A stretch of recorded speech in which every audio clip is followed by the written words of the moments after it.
Strategic Voice. Hi, my name is Rev Owade. Join me as we embark on a journey to tackle issues of life that we face on a daily basis. Tune in, transformation for fruitfulness in life.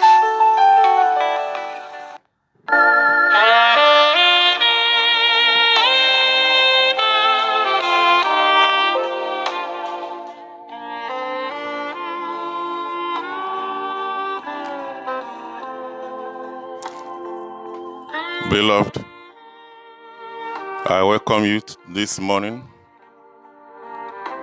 to Strategic Voice, a daily devotional with Rev Abiodun Owade. The topic for today is both the poor and the rich do suffer. Did you know that both the poor and the rich do passes through suffering at one stage or the other in their life? Some of the people might be saying, I wish I have money. I wouldn't have been passing through these things. Some people will say, even with this money that I have, I wish this money can go, but I can have this, my health back. Biblical example of a poor person that was despised, Ecclesiastes chapter 9, 14 to 15. Ecclesiastes 9, 14 to 15. There was a little city with few men within it, and there came a great king against it, and besieged it, and built great bulwark against it. Now there was found in it a man, wise man, and the man used his wisdom to deliver the city. Yet no man remembered that same man. He was poor, but he was gifted with godly wisdom. But later he was also despised. When there was problem in the city, God used him single-handedly with his wisdom to deliver the city. But immediately the problem was over. Now they despise him. They do not remember him. They don't want to see him. I pray for someone under my voice this morning. Is this your situation? You have helped people, you have helped that one and this one, but after all, you are being despised. You are not remembered. I see God hand of mercy delivering you today in the mighty name of Jesus. There are people that are rich and powerful, but they have some but in their life.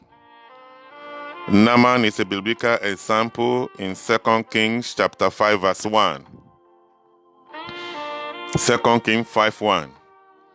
Now Naaman, captain of the host of the king of Syria, was a great man with his master, and honorable, because by him the Lord has given deliverance unto Syria. He was also a mighty man in valor, but he was a leper. The leprosy brought in the life of Naaman neglected all other attributes of life. When there is war, they will call him. They go to war, always winning, because the grace of God is upon his life. But the moment they are celebrating, dancing, he will have forgotten, because he does not stay in the city, he stays in the bush. And the people will remind him, Naaman, you can't go to the palace because that is for the book of the law. Bible have said. He will, with shame and reproach, go back. But one day, God intervened in his life. He was delivered, he was healed, he was set free, and he came back to the city, came back to be like a normal man. I pray for someone under my voice. With that your riches, with that your position and power, the but in your life that you cannot discuss, share with anybody. I see God delivering you today in the mighty name of Jesus. Psalm 70 verse 1 to 5 says, "Make haste, O God, to deliver me. Make haste to help me, O Lord. Let them be ashamed and confounded that seek after my soul. Let them be turned backward and put to confusion that desire my haunt.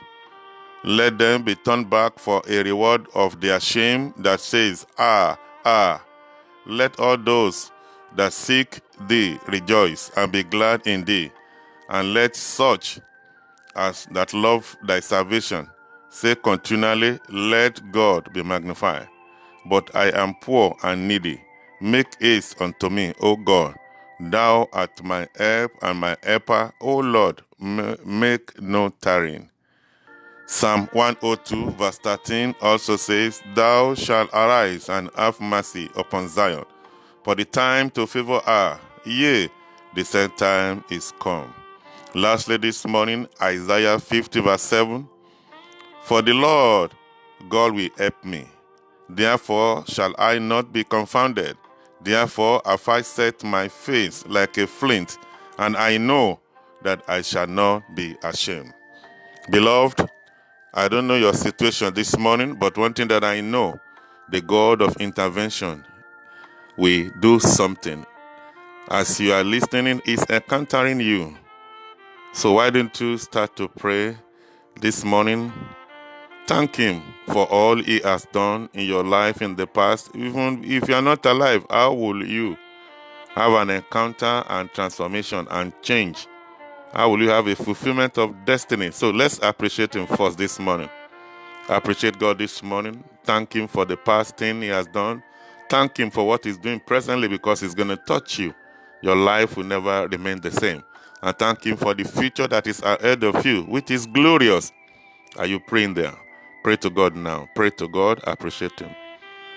Now tell Him also, two prayer we usually make: reject what you don't want in your life and make a demand for what you want. Reject those sickness, those birth.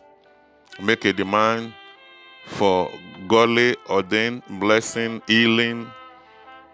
Make a demand. You know them, what you want. It's your Father. He has not forgotten. He's not blind. It's not that He's not aware, but He said, "Call upon me." So reach out to Him this morning.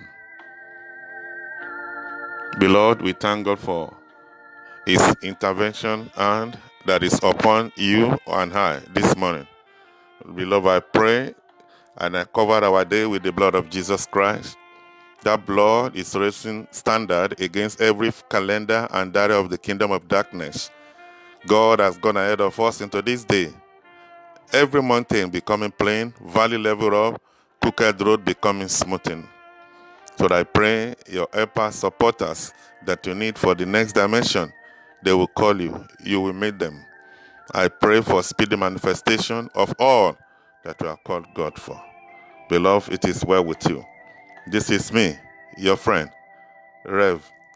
Abiodun Owade. I will see you tomorrow. God bless you. Have a blessed and glorious day in Jesus' name.